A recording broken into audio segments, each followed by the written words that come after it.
Hello, everybody. It's Brian Hunt, and welcome back to another episode of Risk On, Risk Off. As you know, people have seen the show and just in the title, we talk about risk a lot and all its facets and forms. Obviously, we do a heavy concentration of our episodes talking about construction and real estate, but risk permeates throughout the entire ecosystem, and it's something we have to deal with on a daily basis. And as a result of this, doing this show, I've been fortunate to have a number of New York Times bestselling authors talk about their books that a lot of times cover some facets of risk, maybe supply chain or geopolitical. And a lot of my sources of sort of getting good ideas from books is by listening to Tom Keene and Surveillance on Bloomberg. And I don't know how or why I picked up Bloomberg. I started listening to Tom Keene about 20 years ago during the great financial crisis, which unto itself sounds old, but it's been a great source of content and individuals and individual thinkers who bring out new ideas and different sort of perceptions of different topics. And it was about 3 years ago, I was listening to Tom Keene, and he had on my next guest to talk about her book, which I think was extremely fascinating. And just by the title alone is An Economist Walks into a Brothel. And so obviously I heard this and it piqued my interest. And she talked about the book and really some fascinating ways to talk about risk, which I don't want to give away the title yet as far as where it came from, but it's pretty interesting. And so reached out, and she was very kind to join the show. So today I'm very pleased to add to the stage Allison Schrager. Allison, welcome to the show. Thanks for having me. Great, Allison. No, so obviously, being a risk management guy, I was very intrigued by your book and how you got to it. And obviously, listen to Tom Keene. I just love the name itself. The Economist Walks into a Brothel is a little unique, and I want to get into that. But before we get into it, Allison, if we're going to sort of play a modified game of where in the world is Allison Schrager, where would you be today? New York. I'm in Greenwich Village. Good. And how long have you been living in New York now?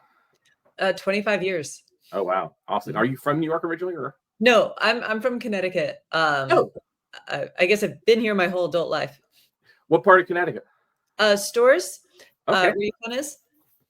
I went to high school in Simsbury. And so I have many friends and family who end up going to the college in the cow field, as they say. And so what took you to going, but obviously your background being from there, but looking at your LinkedIn profile, you decided to go to college in Edinburgh. What was the decision for that? I don't know if it was a well thought through decision. I mean, I'm glad I went, but I was just, after high school, not really sure I wanted to go to college, which I guess sounds strange because I did a PhD. But at the time, I was somewhat ambivalent. I think in retrospect, growing up in a big college town, I wasn't quite sure what would be new or different for me. And so I traveled Europe and went to Scotland for a weekend and just loved Edinburgh. And was very driven by economics and intellectually curious. So it seemed like a more interesting degree for me. So I ended up staying. Well, no, and that's a great point. Because I've been to Edinburgh, and I think it's a lovely town. But it's definitely has it's very different from other parts of Europe. But I find it fascinating, as they said the term nooks and crannies came from Edinburgh. So when you went to college, did you know you were going to study economics? Mm-hmm. Yeah, I mean, when you go to a British university, you kind of have to pre-commit to what you're going to study. But it was strange. I was kind of ambivalent about going to college at all because from the time I was 16, I took my first economics class and considered myself an economist. I mean, I had no training, and I wasn't even sure I was going to go to college, but I was like, I am an economist. I thought I identified that way. When people I talk to people about their kids and they make fun of their kids, having this strong professional identity when they're in high school and they're like, but you haven't done anything yet. I'm like, I think it's good kids do that because, the road in any career is always hard. And I think sort of that identity and passion for a subject early becomes super valuable. Oh, yeah. And it kind of was this sort of guiding light for me of what I want to do, and it sparked a lot of ambition in me. So I think there's another reason Edinburgh appealed to me. It was this history with economics. I loved the idea that in the UK, I only had to study one thing because I was already quite motivated to be an economist. Okay. So I guess that's why. It's also, Edinburgh is an amazing college town. I think in the way it is a little small and romantic and medieval, you kind of have access to, I can't I live in New York now and I went to grad school here, but I can't imagine having gone to college in a big city like this. I feel like it's so much easier to get lost. No, no, it's a wonderful town. It's I've always explained it's big but not overwhelmingly big like Mhm. Rio or New York City, but it has lots of character, a lot of great festivals, and I came to enjoy haggis when I was there. So I think it's kind I of can't, I can't agree with you there. I hate like it, but fair enough. So then there obviously going on, what was your decision on? Did you know you wanted to go to Columbia to get your PhD, or were you looking at other schools as well? well, I always feel like this was maybe just meant to be, but it was also just incredibly lucky. Mhm. Um, Between the summer of my third and fourth year at Edinburgh, I never really had a job experience. As sort of, as I said, this sort of hippie, free-spirited kid in some ways that Mhm. would just sort of like go on these adventures and work odd jobs wherever. And my parents were like, "You need to do something career-oriented." And being in Scotland sort of put me in an odd position because I didn't have working privileges in the UK. So when it came to getting a career-oriented job, all the recruiting that went on campus, I was kind of shut out of it because I didn't have any working ability. And then I couldn't, who know who's going to recruit me from Scotland and New York or America. So I was kind of desperate to do anything. And just through friends of family, I started emailing with this professor at University of Chicago, Casey Mulligan, who I guess has actually now turned into quite a significant person. Well, he's always a significant person, but like now, Okay. like on a more national level.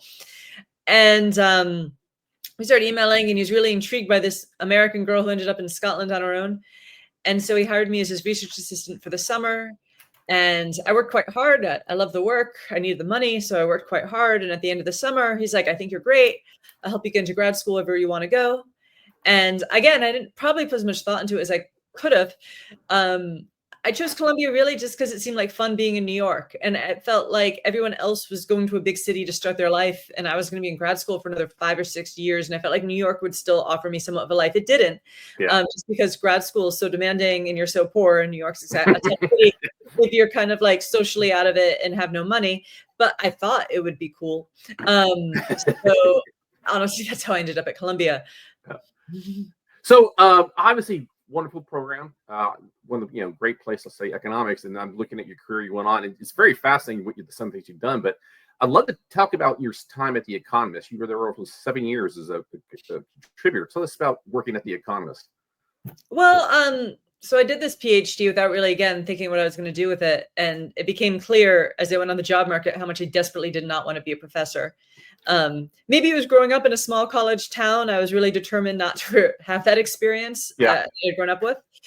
So I was kind of desperate. I mean, things like, you're supposed to graduate an economics PhD with a job. It's not like other fields. Everyone gets a job, particularly if you're a native speaking person with a dissertation people liked. So I was just desperate one day and reading The Economist. And I remember thinking, I could do this. The last 6 years, I was pretty much alone solving hard math problems, and that wasn't fun at all. So maybe writing would be fun. Yeah. Felt different. So I wrote at that point, the New York bureau chief, a cold email saying, I know a lot about economics, so I think I should write for you, which they get emails like that all the time, and that never works. But Sure. it's for me. Nice for you. Good for you. Awesome. Really, just timing. Yeah. I said there's a lot of serendipity in anyone's career, and it was 2006, and they were starting a blog. And honestly, back then, media was a different place. On the Sure. one hand, people were telling me you can never get a job in media. Media is dying, which it was in some ways. But it was also online media was thought of very poorly. And I think The Economist really wasn't very particular about who wrote for them online at that point. So it was like blog with an economics PhD. I mean, have at it. We don't care. Yeah. Oh, they don't care, but like they weren't. It wasn't like getting a job on print. So their standards were much lower. And I really they must have been, because I really did not know how to write at all for a mass audience. I was used to academic writing. I'd spent the last 6 years very dedicated to becoming this very quantitative person who could do very hard math problems, and was never a great writer to begin with, but was even worse at this point. And I started Free Exchange Blogs. This was their first economics blog with Megan McArdle, who who's also gone on to fame and fortune. And I remember she had to like sit me down and tell me like really obvious things about writing. She's very good natured of now when I bring up, like, should just say things like, you need to write as if people are going to read this. Yeah. Um, Yeah. Okay. I like that. I was like, if you want to read an economics journal, but like they are Yeah. not written that way. Yeah. Yeah, that's true. But she was very patient with me, and Good.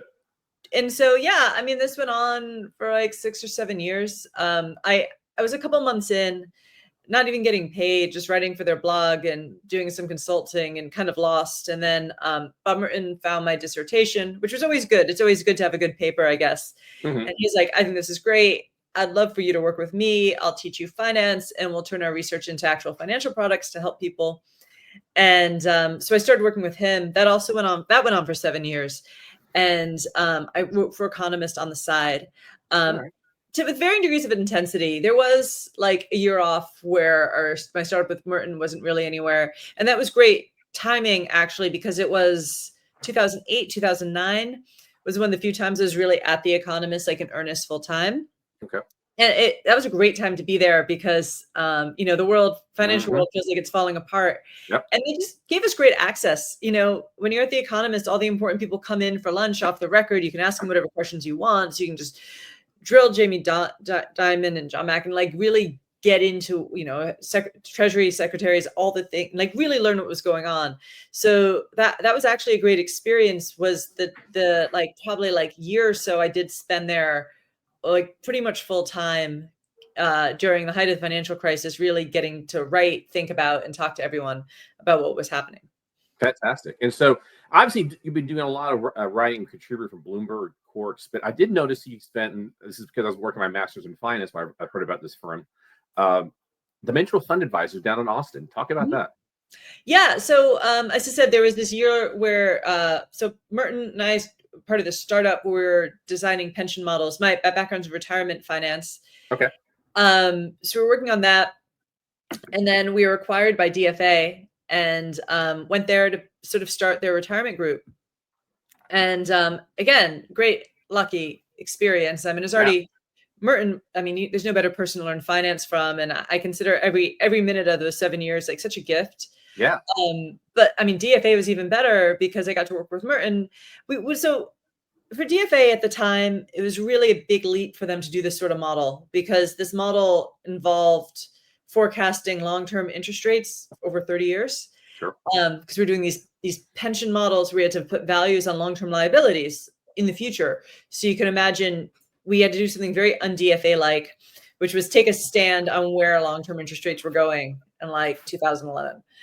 And it was it's always an interesting time to do that, but it was very interesting then. Yeah. So it was so un-DFA-like to do such a thing. They decided that we'd have to have serious meetings about it. So it'd be me and Merton and Gene Fama and Ken French and David Booth. And we would meet every second week to discuss the future of interest rates. I don't think we did this for like 2.5 years. Wow. I mean, I'm not sure like we really needed that much time. I think in the end, everyone just had so much fun. Yeah. Because I mean, to have that conversation isn't just finance, it's macro. It's really like your sort of essential thoughts about like what markets are. Like to put a value on a 30-year bond in the 30 years in the future really gets to some really existential issues. So I think that really took my financial training to a whole nother level, in addition to the 7 years with Merton. So, I mean, I can't complain. I had a great DFA experience. I was so lucky. And I was there, like 3.5 years, and it's been more than 12 years. But it's amazing that like on LinkedIn, I'm still like in touch with so many DFA people and they still reach out to me when they read my columns. Yeah. And it's been so long, but it really was, I guess, a special time and a great opportunity where I got to learn so much. Absolutely. So for those who are watching this, if talking to Allison Schrager, the author of the book, An Economist Walks into a Brothel, if you want to pose any questions to her, look at the bottom right-hand corner. You'll see a little oval next to my face. It says add a comment. If you could type in your comment and press enter, and as long as you keep it clean, I'll bring it to her attention. It'll be right there on the bottom left corner of the screen. So, Allison, let's talk about the actual book. So, what inspired you to come up with this book? Well, I was at DFA and the project wasn't really going anywhere. And I felt like my writing career wasn't really going anywhere either because I was so focused on finance. And I felt like I either really had to commit to either writing or finance to really move forward. But then I had this idea, well, maybe I could combine the two. It would be a bit of a risk. And then I'd write a book. So one thing I noticed at DFA is, it was a very sort of advisor heavy business then, still is, but a little less so now. And I noticed the advisors did struggle a bit to communicate they were very well versed in risk and finance, but they have to explain these sort of complex topics to their clients who maybe don't know a lot. And, they're struggling often to, there's this, and as this sort of trade-off in finance of, certainty, reward. And, I think every financial advisor struggles with, they meet with their clients, they get a sense what their needs are, what their risk tolerance is, and they put them in the appropriate portfolio. And then like their neighbor has a guy who does some sort of levered, Mag 7 strategy, and they are doing better. And they're like, why aren't you doing what my guy is doing? And it's like, well, because this isn't appropriate for you, that, you have a different risk profile. So sort of a book that could really explain the principles of finance the same way, I guess, economics explain the principles of applied micro. And, I'd learned so much finance at that point. I was very excited about from the 7 years with Merton, from the time with Fama and French. And so can I put these principles into different contexts that would be more accessible and relatable for everyone, even people who've never taken any finance or don't know any math, and to do it through storytelling. So that was the idea behind the book, was that I would do storytelling and explain how risk is priced in all sorts of markets that have nothing to do with finance, but show that the principles of finance really are at play everywhere in our lives and really in every market, because ultimately prices are not just about scarcity and demand, but they're also about risk. And you put a price on something given its risk profile. So just showing how in all these different industries, risk is a big function of price. Yeah. And so I've read your book beginning and it's really fascinating. And I want to talk about the title, about what it refers to. But there's an actual quote you have early in that, if I can pull this up here, I want to show this to the crowd. Can you talk about right early in respects to, here it is, I'm going to share this right now. After all, financing retirement when you don't know if the stock market will soar or crash or how long you live requires mastering risk. And since you talked about retirement, and then this is a risk that I think as a country we're abominably poor as far as people saving for retirement. But I think this is a wonderful reason why I recommend this book, is because you're helping the people understand at the genesis that really a lot of what we do or what we're trying to plan for requires mastering risk. Mm-hmm. Can you expand upon that? Yeah, I'm excited in some ways the Treasury is talking more about financial literacy. Mm-hmm. But one thing I think we get wrong about financial literacy, and certainly retirement planning, which is part of financial literacy because that's a big part of that, is ultimately financial literacy and retirement planning is just a big risk problem. It is, you have all these, you have a certain endowment of wealth and income in your life, and you have to make this last through all of these very uncertain shocks and outcomes. And how do you manage that risk? I think that's this sort of fundamental question of sort of life cycle finance, and certainly, as you go through life, how much to save, what sort of risky assets do you need to put aside? How much savings do you need? How do you make that last? They're all risk problems. We sort of, miss that, I think, with a lot of the way we present retirement finance and financial literacy in general. It's just, save more. And that's not bad advice. You should save more, probably. Everyone should. But it's really a risk management problem rather than just a saving problem. So let's talk about the title and the actual book, and as far as the actual brothel you're referring to. And so for people who not have been members, like myself, been watching HBO for years, there's a show called Cat House that's been on. You can still watch it, and it talks about in this particular brothel you're talking about outside Las Vegas. And I found your whole breakdown of the concept as far as how people pay to reduce the risk and how the brothel comes into play. And would you kind of expand upon that, please? Yeah. So it's a long story, but I was looking for stories to do for the book. I ended up getting invited to the Bunny Ranch, which is now deceased Dennis Hoff's brothel in, famous one. He was very good at promoting it. There's the HBO show. So it's a legal brothel. So Nevada has like a dozen legal brothels. Sex work has been legal in Nevada, I guess, since forever, since the gold rush. But it's very, very tightly regulated. And so it really, in some ways, becomes like a very low risk transaction for both the buyer and the seller. Because certainly for the provider, for the sex worker, sex work is a very dangerous business. You tend to meet strangers on the internet who are the sort of people who pay for sex work, and you have to go somewhere alone and be quite vulnerable. So there's quite a lot of danger involved, not to mention law enforcement because you're doing something illegal. And you don't have a lot of security or accountability when you're doing something illegal. So the legal brothels provide a lot of security. Obviously, they've got security forces. They've got rules. They've got regulations. So it becomes much safer for the provider and also for the customer. I mean, also sex work is also dangerous if you're seeking it out. In terms of, you don't know what the person's going to be, you don't know if they're going to be violent or crazy, you don't know if they're going to blackmail you, you don't know what you're getting. So it sort of takes a lot of the risk out of the transaction. And for this, both sides end up having to pay quite a bit. You pay a premium, just like any other market, you pay for safety. Well, and I love that perspective because in my line of work, I'm talking to firms, construction firms and real estate firms, and helping them with their risk transfer programs. And especially in this hard market for insurance, there's a tendency to people, I want to see maybe I could go to captive and reduce my overall expense.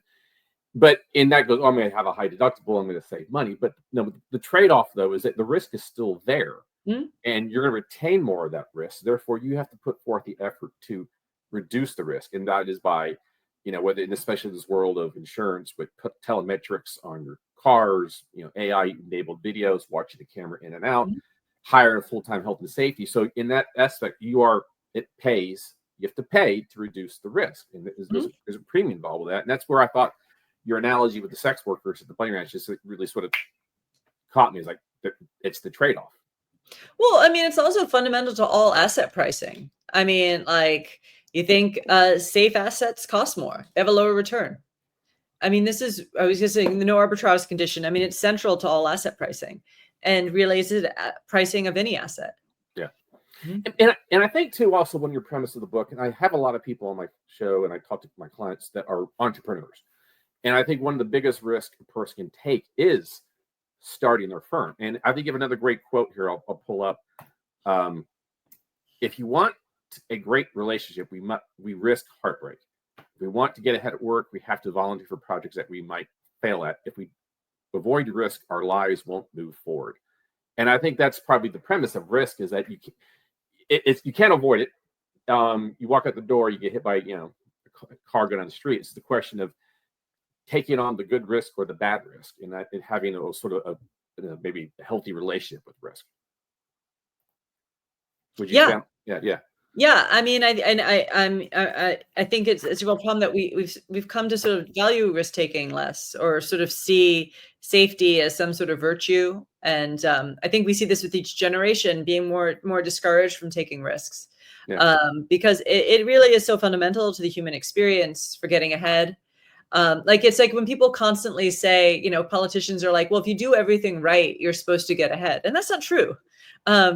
You're not going to get ahead if you don't take risks or do everything right and play it safe. I mean, that doesn't guarantee you anything. I think this is the past we idealize, is that there used to be these jobs, and there never were, where you could just, show up when you're 18 and like have this like secure, steady career that would take care of a family. And that's actually never really been true.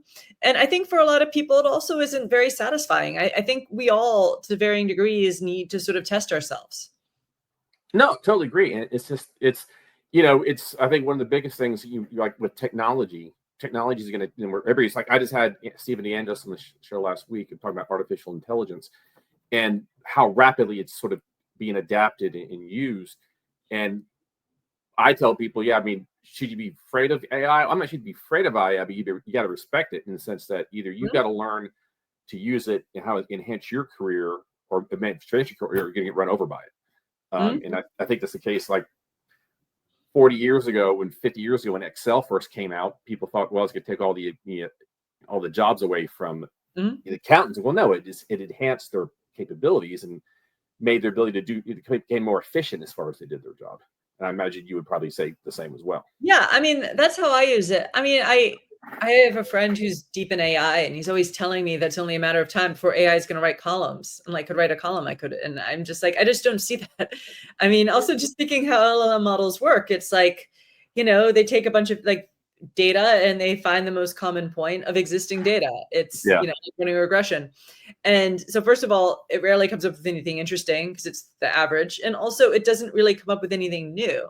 I mean, we all know if you're into if you're an econometric person, that like how bad projections are based on past data. So anything we get from AI trying to make novel inferences is going to be, useful. I think projections from data are very useful. They make the world go around, but they're also never really a match for human insight or creativity. Yeah. Another aspect of your book I really enjoy, because it kind of comes close to home. I have one of my daughters graduated recently from University of Texas at Austin about a year ago. Congratulations. Yeah, and she had Professor McConaughey. She's studying radio, television, film, and she's an aspiring film producer. And so she's out in Hollywood right now. She secured a job at a entertainment adjacent firm, so she's making her moves. But you talk about the whole concept of financing films in Hollywood and the whole process, because that's a risk unto itself as far as whether or not is a certain movie going to hit or is it going to bomb. And would you talk about that as far as, because I thought that was a pretty unique case study. Yeah, I mean, I think there's a bigger point, but films in particular are very difficult. I mean, it's a lot like venture capital, and that movie studios make a lot of films. Most of them are going to lose money, but they kind of go for those like unicorns that finance everything else. So, it's very hard to predict what a unicorn is going to be. I mean, I guess like Mission Impossible probably. But still, I mean, sometimes big movies flop. And I think the challenge for movie studios, and certainly for all of us lately, is, you use past data, like I was saying about even artificial intelligence, to project the future. And, there's always this story in Hollywood that someone comes along and they've got a better model that can do something else with data. But that doesn't, even the best model in the world can't get around the idea that data from the past isn't always a very good indication of the future. Because you think how the movie industry, I think, just highlights this more than others because it does change so much. Like I told the story in the book about someone who found an algorithm to predict movie success, but it was when DVD sales were a big part of revenue. Now, I mean, no. And even when I wrote the book, I remember talking to everyone, and everyone was like, well, you just got to make an action film that appeals to the Chinese market. Okay, now that's becoming less of a thing. So the movie industry changes so much that effectively data 5 years old is completely useless. Yeah. So like people always are coming along every couple of years saying, I have the algorithm, but the problem is really the past data going so stale. But I said, I think that applies to pretty much any problem. Certainly, it's a big challenge in financial markets, but we were just saying about, how AI is maybe changing the labor market or changing sort of profitability in all these ways, or how companies do business. And that just sort of makes data stale faster and also less useful. Yeah.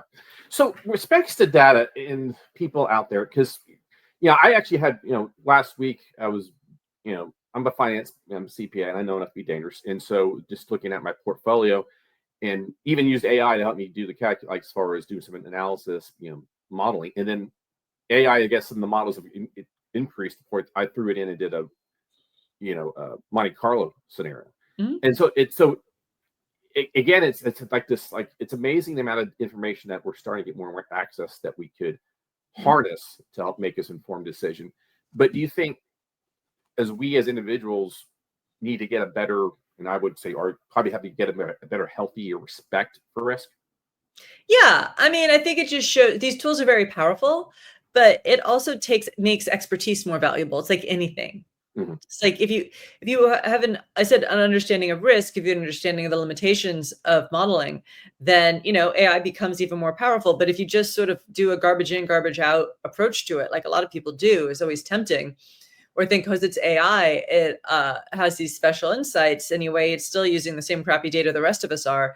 I think that's when you sort of get into trouble. Yeah.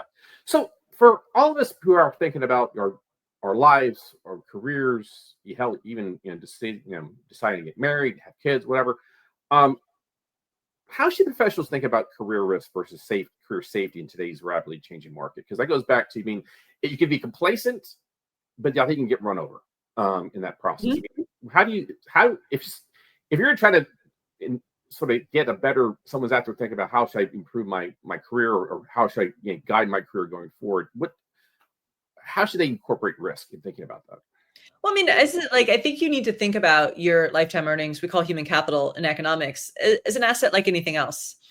And if you want to play it safe, there's certainly still no guarantees. Mm-hmm. But, especially with industries changing and even government jobs not being as secure, but then you can count on, less earnings. Sure. And if you want to take more risk, I mean, I think I've sort of had a more risky career than I could have. So, if certainly I could have probably been a tenured professor somewhere right now. Yeah. And I'd have a lot more job security, and, would have never had like a couple of years where I'm like wondering, is this going to work out for me at all? Sure. But I feel like I also would have had a lot less upside, particularly for me. I mean, some people love being a professor, so I mean, maybe for them that is enough upside. But I think for me, it just would have never been happy doing that. I'm comfortable with risk. I'm comfortable with ambiguity, and I still don't know where my career is going. As opposed to if I was a tenured professor, I'd be pretty sure right now. So to some degree, it's preference. Yeah. But I think people now risk more than ever of getting run over. Certainly even universities aren't looking as secure as they used to. Yeah. Well, Allison, I mean, I think you bring up a valid point, because it really, maybe it's because I'm pretty risk averse. I mean, I do insurance and risk management for profiles. That's kind of comes with it. But also, like in my stage of my life at the end, like, say, call it 8 years ago, 10 years ago, I decided to get into the brokerage world. And being a part of a broker, and there's different models, but I'm down with an entity that we're, I am compensated for building a book, which has a higher upside. But then if I in losing clients, that's going to hit my bottom line as well. So there's that volatility that involves. But at this point in my career, my girl's off to college, save for 529. I'm in a good financial position. I feel comfortable taking this risk. And I feel like if it goes poorly, I can revert back to doing something else. So at least in my mind, I think I definitely have come to understand that if I want to get a higher income level, I need to take on more risk versus just being, 9 to 5 CPA guy, whatever the case may be. I mean, I'm thinking about this a lot lately of, who's best positioned to take risk. And I think we definitely say, okay, when you're a secure place financially, you can take more risk. Of course, I think that's one of the problems we're having is this idea that we have to shepherd particularly lower income people from risk taking is a problem. I think it's certainly contributing to inequality. And also, I mean, there's also different times in your life where risk is more appropriate. Like I said, like when you have young children who are dependent on you, maybe it's less of a good time. But I feel like we're even making that message of low income people should save from risk, even for, say, young graduates. They don't have a lot of income, but they also don't have a lot of responsibility. And you see all these surveys with young people now saying things like, what do you most want out of a job? And these are like 22-year-olds right out of college, and they're saying things like security rather than fast growing. And anyway, they're in the best time of their life to take risks. They don't have much responsibility. And in some ways, there's all this evidence that when you have less, you're like maybe even a better risk taker because you're a little hungrier. Yep. I think, yeah. And I would example, go not to talk too personal, but let's say my daughter, she went out to Los Angeles early in the year. She didn't have a job lined up. Now, she had saved money and prepared to this. We put her in a position where she was able to go to school. She had graduate UT, no debt. I gave her title to my 20-year-old Passat. So she's out there and she's grinding. And she started out there. She was living in a 10-person, 2-house bedroom, like Airbnb situation. East Los Angeles, and then she moved off to a better situation, but still she's here, got 5 roommates now, and got a job in an adjacent industry that is towards her goal. But I mean, my wife and I couldn't be more proud of her, the fact she's grinding away. And like we tell her, this is the time to take this risk. You don't want to go look back and say, I wish I'd be so much happier if I tried. I mean, I want her to try and know if it doesn't work out, well, then she can go back and do something else. But this is the time to do it. So and she's building up all sorts of human capital. Like whether or not this, I guess, it works out, it will work out no matter what. Yeah. Like maybe she'll end up with her dream job, maybe she won't. But like either way, she'll learn. Not only will she always know she tried, but she'll learn things along the way that will take her wherever she's meant to be. Amen. And I feel like we don't preach that message enough. I mean, we see more and more people being, I mean, it was always true. You always had people who were a little neurotic and needed certainty from day one. But I feel like the surveys suggest we're seeing this more and more. And your daughter's so lucky to have parents that have nurtured this in her and are encouraging it. Thank you. Appreciate that. I'll make sure my wife hears this. So another quote, I wanted to set up my next thing. We often lionize risk takers, but the difference between who succeeds and who fails isn't who takes the boldest risk. It's who takes smart risk or risk with a clear objective. Mm-hmm. I would definitely like to take that and expand upon that with sort of the whole concept of we as individuals, because are pretty much not too many firms out there have pensions anymore, and Social Security is not exactly, I would say, a strong bet right these days. Mm-hmm. So if we're going to have financial independence, people need to be able to take risks when it comes to investments. But there's a difference between a smart risk and a stupid risk, or mm-hmm. trying to go all in on cryptocurrency versus focusing on S&P 500 index for the next 30 years. How would you sort of maybe, if we're thinking about financial risk in our financial decisions, how would you coach people? What would you say is the key things to understand about when it comes to our financial planning? Yeah, I mean, I think it's like goal-based investing. I know it's such a cliche. Yeah, but it's important. Sure. Yeah. Is it secure retirement income? Is it just I want to get the highest return possible? Is it I never want to lose money? I mean, these really do define your strategy. I think, it is sort of a peculiar time that in some ways people have never taken so little risk, but in other ways people are taking the stupidest risks ever. Like, the sort of popularity of online gambling, of, I see surveys that particularly young people, particularly low-income young people, are getting involved in markets in ways they weren't before, which on one hand is great. I think everyone should be in markets if they can. Yep. But we see them holding more single stocks than before, of being in crypto, as I said, online gambling. It's sort of not very sort of thoughtful risks. I mean, I'm not a crypto fan personally, but like, I feel like if I look at it the way you would a casino, if you enjoy investing in it, like if you enjoy like playing slot machines or, doing roulette, like, I mean, as an entertainment, it's fine, but it shouldn't be your investment strategy. Yeah, I totally agree with you on that one. I'm not a big fan because, not to say risk, but it's with cryptocurrency or even like Bitcoin, it's, yes, there's, I think there's advantages to blockchain and the technology, but in the day, we're all trying to say, okay, this has value and it now has a value. We all collectively come up with this idea for value, but it doesn't have anything standing behind it. And it's no different than gold, but gold, I know gold's been around for, a millennia and people have some value in it, but it's got industrial uses. It's shiny. I mean, it concerns me because I feel like the general rule of thumb, how I think about finance, is things go wrong when people get confused about what's safe. Mm-hmm. And what bothers me a lot, I get upset about crypto. So do I. I mean, for a while, I thought I was upset about it because it's the economist in me gets very, I have strong feelings about what a currency is. I don't see it as a currency. And at first I thought that was what bothered me, but I realized, no, I don't really care so much about that. I feel confident in that. It's more, if you ask people why it's valuable, it's not the means of payment, because I mean, you wouldn't speculate on it as an asset just because you'd be speculating on technology of means of payment. They're telling me it's going to be what saves us when we debase the dollar or the U.S. economy collapses. Mm-hmm. So, I mean, I'm not so worried about that, but like maybe you should be. Okay. So you're investing in this asset as a hedge against the dollar collapsing, which to me suggests it's a very safe asset, right? It's the safest of safe assets, the ultimate hedge. Mm-hmm. So if it's so safe, why is it so volatile? And why is it such high beta with the stock market? Correct. Like either it's a risky asset or a safe asset. And like, I feel like every financial crisis comes down to someone thinking a safe asset also gives the return of a risky asset. Like this is always what goes wrong. I don't know if crypto is big enough that it's actually going to cause a financial crisis, but like, I feel like this is what always ends in tears, is when people confuse risk-free and risky, or think that they can do risk-free without paying for that in lower return. Yeah.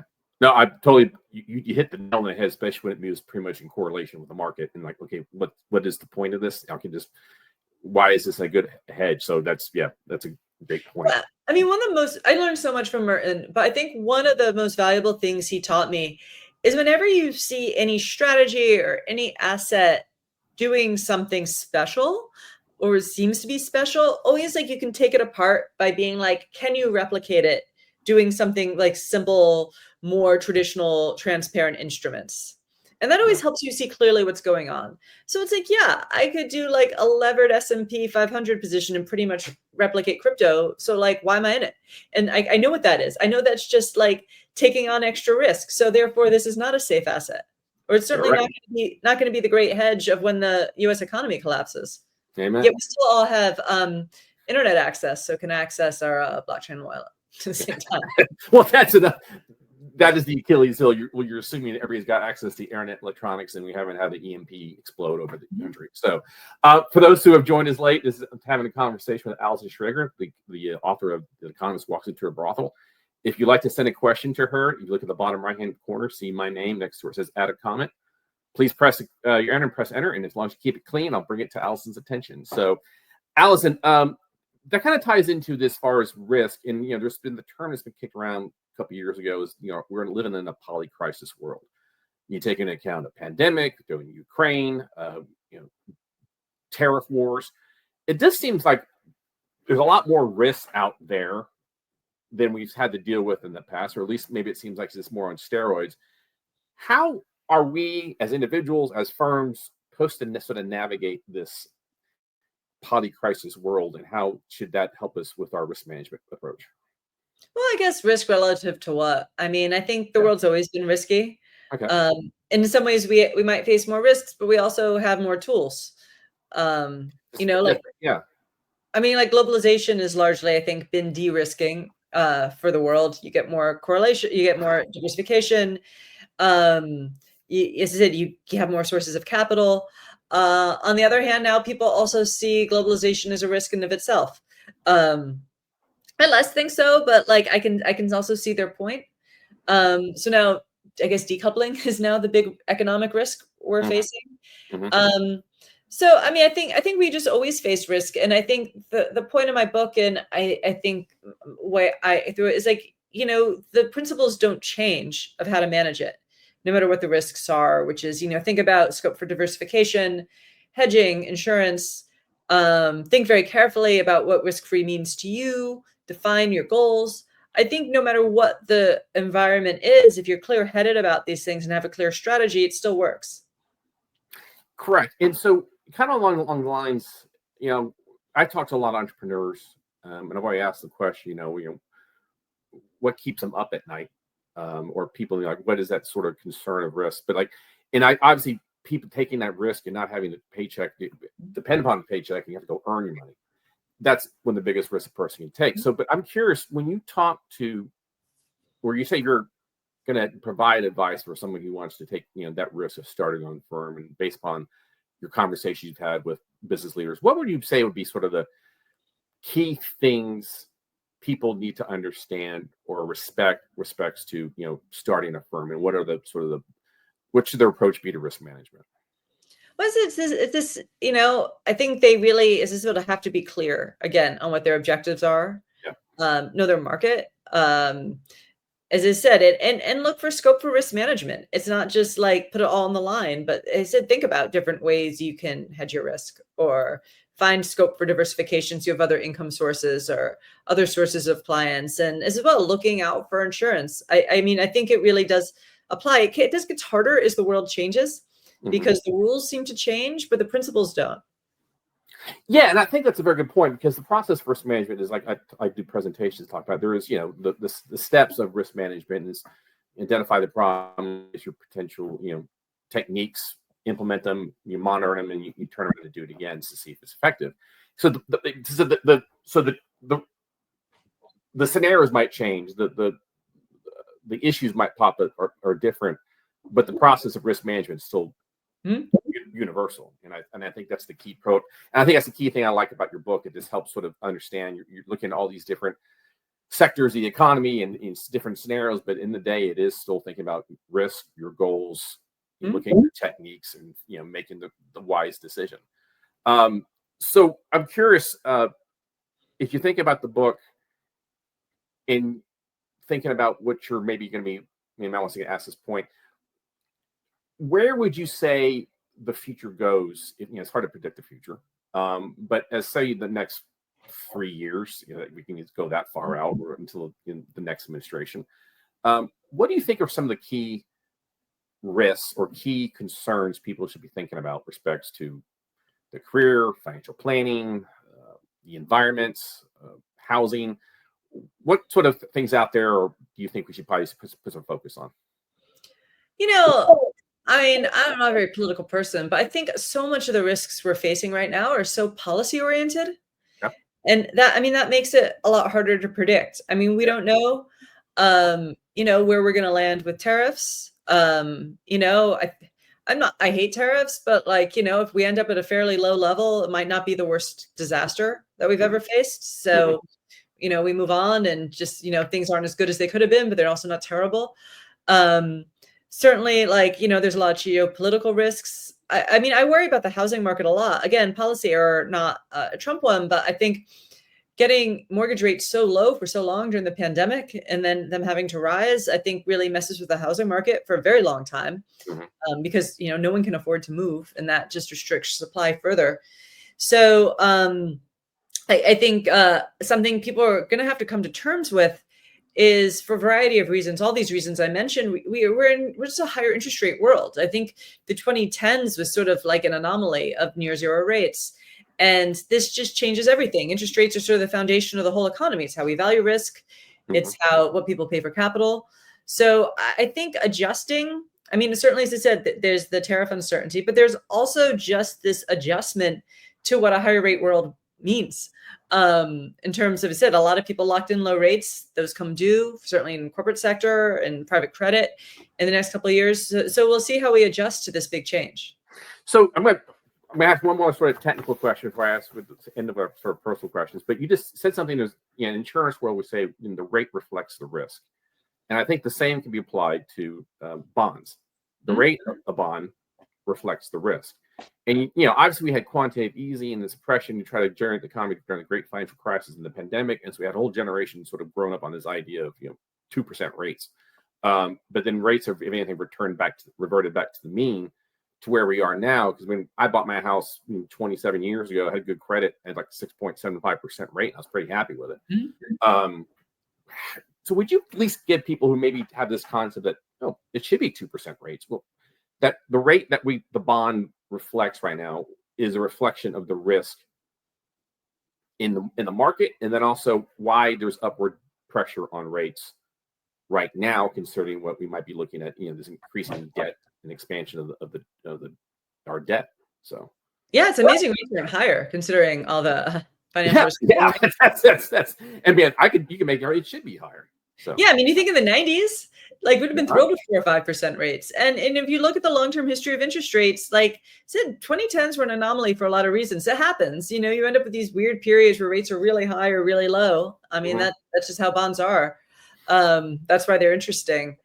But, what's extraordinary about the 2010s, and it's just motivated reasoning, and a lot of very famous economists argued this, so everyone was guilty, even people who should know better, somehow decided that the world we were in was permanent. And, no rate cycle is permanent. It just, I think it's like me and Ken Rogoff, who also has a great book out right now. We're just sort of always scratching our heads, like, why is this isn't going to last forever? Might for a while, might even for 20 years, but nothing lasts forever. That is a very good point. Nothing lasts forever. So, Allison, just to get you for the last couple of minutes here. So, when you're not writing about risk and writing about the economy, what do you do for free time? I guess I take in everything New York has to offer. I play bridge. Okay. I played poker a couple of times lately. I've always been very wary of that game, but okay. Bridge better. So tell us about your, the economist digging into poker, because how's that sort of with your economist mind? How's that coming along? It's like I don't think I like it because people always expect me to be great at it. Okay. I'm a risk economist. And I mean, I've played 3 times and won twice, so maybe I am good at it. Okay. So there's a large luck element, which I don't like. Bridge requires hard work and skill, and I'm not willing to put that into bridge either, but I respect them not good at it for that reason. Good. So I guess also, like, I know it's terrible, but like I find poker kind of boring because it goes on for so long. It can go for very long. If you win at poker, I said I played 3 times, I've won twice. You got to play until everyone else loses, and that could take like 7 hours. No, it can. They can go way into the wee mornings of the hour. That's why the I mean, no game's that fun. I think it's fun for like 3 hours. Okay. And again, like everyone sort of looks at you like you're supposed to be great at this. Although then, to be fair, I played recently. First time I played, I came in like 3rd out of 41 people. And I think that was a lot of luck because they were fairly experienced players. Second time I did lose, but I lost to people who were very skilled. And then the 3rd time I played with a bunch of journalists. Okay. And like I won because they were all really like legitimately did not have any risk skills.